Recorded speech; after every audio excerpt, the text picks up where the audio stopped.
this is carrot stew.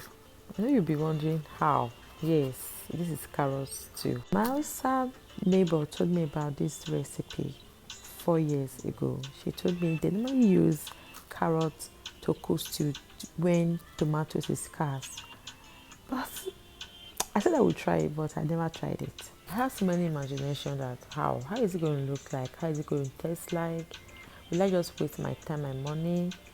That carrot is sweet. I kept imagining. There was a time I even went to the market to buy ingredients for the carrot stew, but I did not later cook it. I just changed my mind when I got to the market. Continue the story later. But first, let me show you how I cooked this wonderful carrot stew. Trust me, it came out so yummy and the aroma is out of this world. First, these ingredients I used. This is a carrot, you can see, is more than the rest ingredients. I also use red pepper, that's tatashi. I use ginger. I use fresh pepper, then onions and garlic. In the recipe, I also use chicken. So in a clean pot, I put my washed chicken. Then I added onions, salt, the curry and thyme. Then I added my chicken seasoning cubes. Then stir very well so that the seasoning go around the whole chicken, so that you have, for me to have a very tasty chicken after cooking. Stir and heat it for a few minutes before adding water. You can also marinate the chicken for 15 minutes with the same ingredients before cooking. That will also help the chicken to have a very nice taste. So as I was cooking the chicken, I started preparing the things for the stew. So first, I scraped the back of the carrot to remove the dirt. As I was preparing that, I added water to the chicken after it has steamed for 5 minutes. Then I continued slicing. So after cooking the meat for 20 minutes, the meat was okay. Then I started frying. So in a clean pot, I put my vegetable oil. Then I heat it for 5 minutes. Then I started frying the meat. I fried the both sides. Then when the both sides were brown, I removed. Then I started frying my fish. I marinated the fish with little salt and little seasoning, so before frying. And the reason why I'm frying it, like some people like to boil it, but I've noticed over the time that when I boil the fish, it seems to overpower the taste or the flavor of the food I'm cooking. Most times, especially when I'm cooking stew, I don't boil it. I rather fry it separately, or I do it this way. And I have also noticed that when I use this method, it reduces the smell.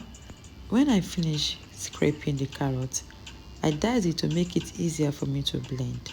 Then I blended everything, the carrot, the pepper, the onion, the ginger and garlic. I blended everything together smoothly because we're cooking stew and I want it to be smooth. Before blending, you see how neat the carrot is. That's how it's supposed to be.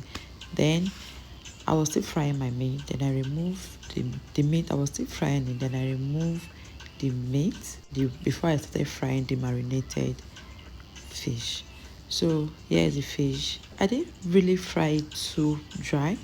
I just wanted to, the reason why I'm frying it is to reduce the smell and the flavor, like I said before. So I didn't fry it too dry because I'm still going to put it inside the stew. Fry the both sides for like 5 minutes. Then I started frying my stew. If you are cooking, you can mash your ginger and garlic, fry it alongside your onions. It will also give you a very nice aroma, but I didn't do it that way. I blended everything. I didn't need to put here again. Next, I put my sliced onions. I allow it to sizzle for a few minutes. You also notice that I use enough oil here because I didn't want it to burn. That's one tip the woman gives to me, that when you are cooking it, you have to make sure there is enough oil. You can remove it at the end if you want, if you don't want too much oil. You see how I will remove it. I didn't boil it separately before. I just pour it like that. So I reduce the heat so that it don't get burnt. Then I left it. I continue cooking for another 10 minutes, like 15 minutes, because it really took time for it to dry. Then I pour in my stock, my chicken stock. So I stir and continue cooking. So at this place, I also adjusted the salt, and I saw that the seasoning was perfect, so I didn't add any seasoning. So after cooking for another 10 minutes, and I noticed the water has reduced, then I introduced my fried chicken and fish.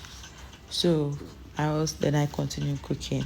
The reason why I put the chicken is because I wanted it soft. So if you don't want your chicken soft, don't put it yet. You just wait until the stew is almost done before you put your chicken, because this one I put here soften, because I'm still going to cook it for another 10 or 15 minutes.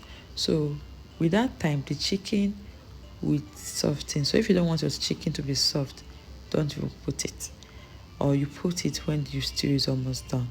So I continued I noticed there was no more water. Then here, the stew is almost done.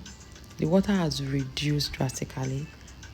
Then the oil has settled on top. So at this point, you can reduce the oil if you want. I reduce the oil. Here I remove like 5 spoons. This is the outcome of the stew. Everything was perfect at this point. So I left it for just 3 to 4 minutes. The stew was perfectly done. If you know the aroma that was coming out from my house that day, you think I was cooking something else. When my husband got back from work, he was like, "Wow, what are you cooking?"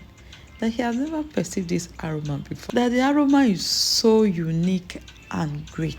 So this is the outcome. This is my carrot stew. It was so yummy. I'm not exaggerating. Trust me. So try the recipe and give me feedback in the comment section. So thanks for watching. Subscribe if you've not subscribed.